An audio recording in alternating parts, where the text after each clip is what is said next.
샬롬, 한 주간 평안하셨습니까?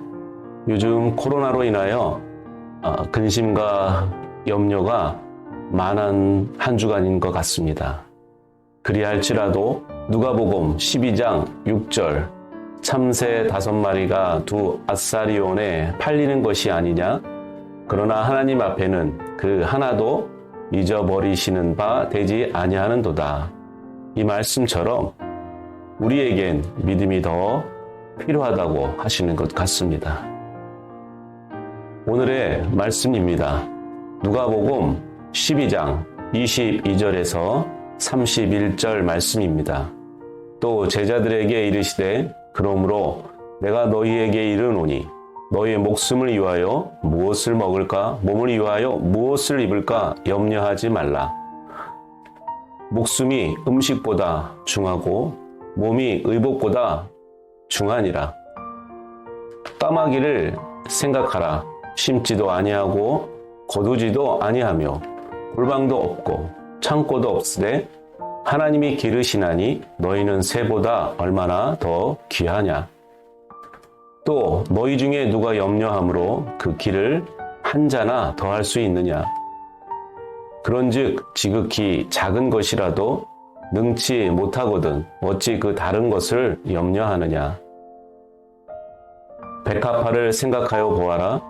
실도 만들지 않고 짜지도 아니하느니라. 그러나 내가 너희에게 말하노니 솔로몬의 모든 영광으로도 입은 것이 이 꽃 하나만 갖지 못하였느니라. 오늘 있다가 내일 아궁이에 던지는 들풀도 하나님이 이렇게 입히시거든 하물며 너희일까 보냐. 믿음이 적은 자들아. 너희는 무엇을 먹을까 무엇을 마실까 하여 구하지 말며 근심하지도 말라. 이 모든 것은 세상 백성들이 구하는 것이라 너희 아버지께서 이런 것이 너희에게 있어야 될 줄을 아시느니라. 오직 너희는 그의 나라를 구하라. 그리하면 이런 것을 너희에게 더하시리라. 아멘. 하나님의 속성입니다. 까마귀처럼 심지도 거두지도 않고 골방도 창고도 없지만 하나님이 기르십니다. 솔로몬의 영광이 백합화 꽃 하나만 갖지 못하다고 말씀하십니다. 들풀보다 우리가 더 귀하다고 하십니다. 무엇을 먹을까 입을까 구하지 말며 근심하지 말라고 하시며 이러한 것을 구하는 자에게 믿음이 적다고 하십니다. 오직 하나님 나라를 구하라 하십니다. 고백하겠습니다. 오늘의 말씀은 여러 가지로 도전을 주고 있습니다. 첫째로 솔로몬의 모든 영광이 어떻게 들에 핀 백합화보다 못하지? 까마귀도 들풀보다 우리를 귀하게 여기신다는 것을 들었습니다. 또 세상을 살아가는 데 필요한 것을 아신다고 하십니다. 그런데 왜 나는 궁핍하지? 그리고 나의 필요를 구하지 말라고 오직 하나님 나라를 구하라. 그리하면 구하는 것을 더하여 주신다고 하셨습니다. 까마귀도 들풀도 저절로 허가지는 않겠지만 그들 가운데 생각이 있다면 그들도 번민하고 있지 않을까. 어디 가야 먹을 게 있지?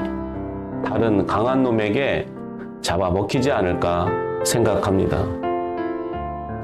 솔로몬의 영광이 얼마나 고귀하고 높은가. 먹고 사는 문제를 넘어섰으며 남들로부터의 존귀함을 받는 자로 얼마나 부러운 삶을 살았는가. 그런데 하나님은 무엇으로 그렇게 평가하시기에 이렇게 말씀하셨는지 이러한 질문은 수십 년간 제가 살아가면서 질문을 달고 살아왔습니다. 그동안 그 비밀이 제게 허락하지 않았습니다. 하나님의 평가 기준은 무엇일까? 그것이 오늘 살아가는 나에게 적용될 수 있을 것인가? 가끔씩 봄에 피는 꽃의 아름다움과 가을에 피는 꽃과 낙엽이 지는 그 시절들의 아름다움을 구경하며 경험한 적이 있었습니다. 또 가끔은 운전하면서 피어있는 꽃들의 향연을 보게 될 때, 정말 아름답구나. 그때는 그렇게 생각했습니다. 인천으로 가는 고속도로 옆에는 봄에는 노란 꽃이 피고 가을에는 분홍빛 하얀 꽃이 핍니다. 그 꽃을 보면서 운전하다 보면 저 꽃이 정말 아름답구나. 저 들꽃도 하나님이 기르신다고 하는데 저들의 꽃의 수명은 그래 길지 않습니다.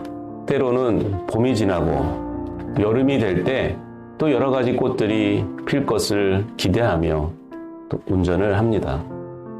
늘 출근할 때면 해야 할 일을 생각하고 기쁠 때도 슬플 때도 속상할 때도 있었던 것 같습니다.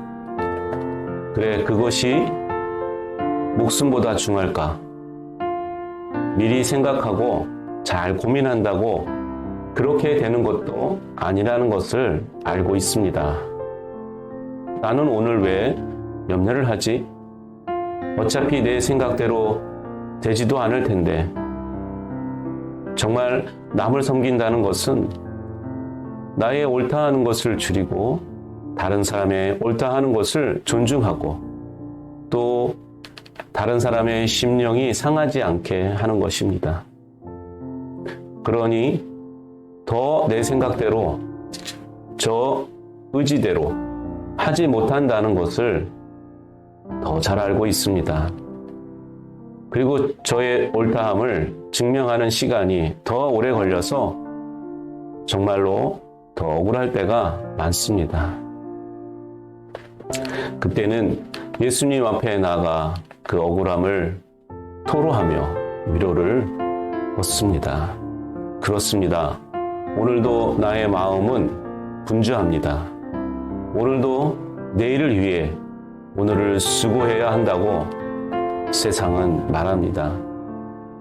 짧은 구간의 꽃밭을 지나가며 즐기는 그 즐거움이 나의 염려와 걱정과 고민으로 시간을 허비했다는 것을 알았습니다. 마태복음 6장 34절 그러므로 내일 일을 위하여 염려하지 말라. 내일 일은 내일이 염려할 것이요 한 날의 괴로움은 그날로 족하니라. 이 말씀이 저를 자유케 했습니다. 1년을 두고 동일한 장소에서 폈다 지는 그 들꽃을 보며 생각이 드는 것이 있었습니다. 정말 꾸준하구나. 저 꽃은 꼭 나를 위해 피는 것 같아. 그렇게 착각했습니다.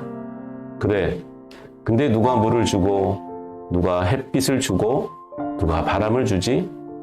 그래, 하나님이시지. 왜 그렇게 하시는지, 누가 안다고 또 그렇게 하시는지. 그러면서 한 가지가 제 머리를 스쳐갔습니다. 그동안 번민이 많을 때는 그 꽃의 아름다움이 눈에 들어오지 않았습니다. 기뻐할 때보다 번민의 때가 사실 더 많습니다. 하나님이 내게 허락한 그 기쁨의 그 순간의 시간을 제가 잘 몰랐습니다. 그 찰나에 제게 허락하신 하나님의 영광을 그 들꽃 가운데서 알았습니다. 맞습니다. 그들에게는 저처럼 번민도 옳다함으로 염려하기보다 하나님의 은혜와 영광으로 그 꽃을 아름답게 피웠습니다. 1년에 여러 번 시들고 죽고 다시 피어나서 그 아름다움을 제가 오늘 그 맛을 보았구나. 피었다 지는 그 들꽃과 다르게 하나님의 영광이 저를 덮었음을 남에게 보여주지는 못하는 그런 존재가 저였던 것입니다. 적용하겠습니다. 세상 속으로 보내는 예수님께서 제자들에게 말씀하셨습니다. 너희는 무엇을 먹을까 무엇을 마실까 하여 구하지 말며 근심하지도 말라. 세상 사람들이 구하는 것을 하나님께서도 이러한 것이 우리에게 있어야 함을 아신다고 말씀하십니다. 그러면서 뒷말을 붙이십니다. 믿음이 적은 자들아. 31절 말씀, 먼저 그의 나라를 먼저 구하라. 그렇습니다. 내 안에 하나님 나라, 즉 예수님의 통치가 제 마음에서 이루어져야 한다는 것을 알았습니다. 그동안 가족 때문에, 직장 동료 때문에, 미래에 살아가는 염려로 제 마음은 황폐화되었었습니다. 제 안에 하나님 나라가 임하면 내게 필요한 것을 아시고 채워주신다는 것입니다. 저도 세상에 있는 동료에게 해줄 말이 하나 있습니다. 우선순위를 잘 알아야 합니다. 같은 일을 하고도 우선순위를 잘 맞추지 못하면 무례한 사람이 됩니다. 또 잘못된 방향으로 갑니다. 성과도 떨어진다고 말했습니다. 맞습니다. 예수님께서도 저에게 우선순위를 두어야 한다고 말씀하십니다.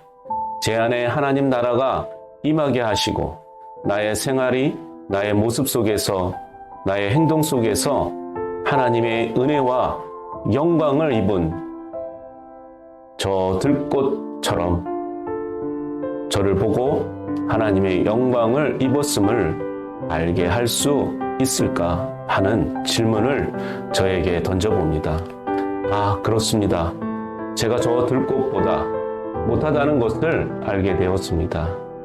그래, 내가 좀 있는 것처럼 보이고 내가 좀 갖추고 있다 할지라도 하나님의 영광을 나타내는 자로는 턱없다는 것을 알게 하셨습니다.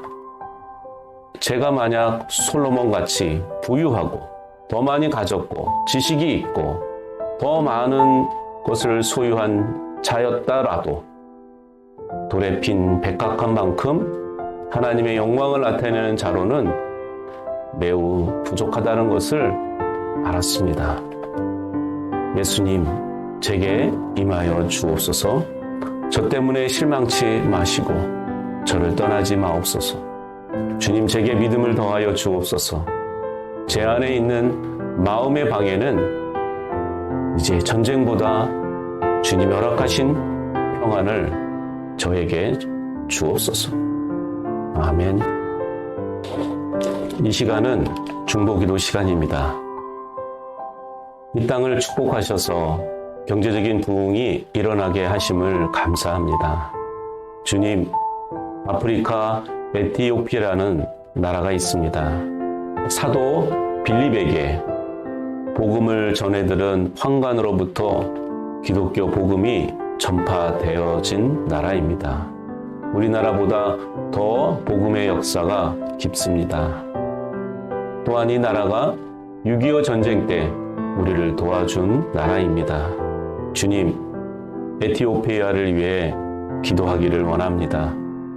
기독교인과 반정부 인사에 대한 가혹한 핍박이 있습니다. 오래전부터 아프리카의 북한이라고 불러왔습니다. 정치적인 박해로 인해 많은 인권이 무시되고 또 많은 사람들이 투옥이 되고 있습니다. 그들에게 자유를 허락하여 주옵소서. 많은 노인과 어린이들이 굶주려 죽어가고 있습니다. 정치적으로 안정이 되기를 원합니다. 종교적인 박해와 탄압이 하나님의 선하신 계획으로 소멸되게 하여 주옵소서. 주님의 백성들이 지하 교회에서 주님께 찬양과 영광을 드리고 있습니다. 그들의 기도를 응답하여 주옵소서. 늘 감사하신, 늘 고마우신 우리 주 하나님, 하나님의 말씀을 이 땅에 보내주셔서 우리가 그 말씀을 믿고 이 땅에 주의 영광이 나타나게 하여 주심을 감사합니다. 주님, 6.25 전쟁 때 이 땅에 젊은이들을 파견한 에티오피아가 있습니다. 빌립으로부터 그 말씀의 복음이 전해졌습니다.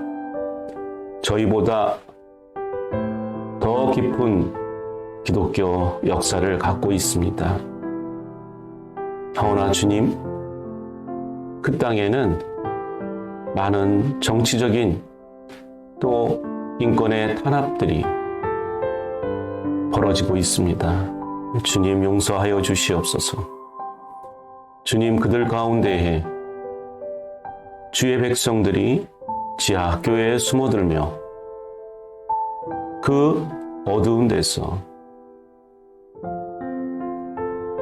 주님을 위해 소망하는 기도를 드리고 있습니다.